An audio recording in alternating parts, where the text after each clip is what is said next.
Adoption now is critical. We were probably incomplete with Mr. Chancellor. We didn't speak sufficiently about all the infrastructures, our chip agenda and so on, but you mentioned that today, and we will revert in the months to come on this issue. But now one of the critical race where we have to accelerate is that for all the critical players in the different fields of the industry, we have to accelerate the agenda of adoption for AI. It's true for public administration, but it's super important as well for the different sectors of our industry. Why? Because it will be the best way to provide activities and clients to the AI quantum companies. Second, because it will improve productivity and competitiveness of these key players. And third, it will secure the use of GPUs on our soil. But adoption is a new race, and we will have in the weeks, not to say the days to come, the 26th of this month in Paris, the Adoption AI Summit as a follow-up of this one, but it's very important to take very seriously this agenda as well. My very last remark will be to protect citizens in this digital space. And I wanted to flag that in this context of European digital sovereignty because it's part of it, even if I don't want to elaborate today.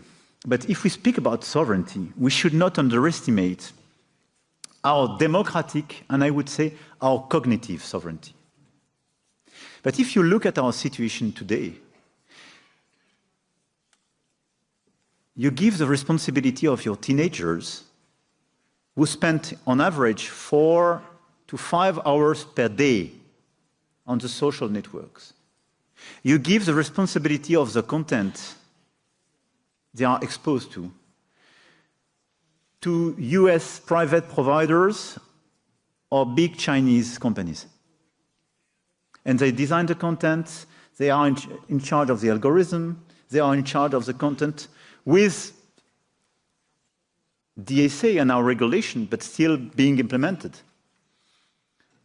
So when we speak about cyberbullying, when we speak about being exposed to pornography, when we speak about having some mental disease, and et cetera, I mean, let's be clear. This is exactly made by these platforms to your children. And we decided de facto to give them this exclusivity. So this is why, if we want to speak about sovereignty, we have to protect much more our children vis-à-vis all these contents and all these platforms. And the agenda of children and teenagers' protection is a necessity for their mental health, for the sustainability of our education system. Second, if we want to protect our democracies and preserve the well-functioning of our democracies, let's regulate as well the content of this platform. Let's be much more demanding, because please don't believe 1 second on the so-called free speech agenda. For me, we don't speak about free speech when the algorithm is hidden and in the hands of very few players, and when they don't implement the laws decided by the citizens of a country. This is the Wild West, not the free speech.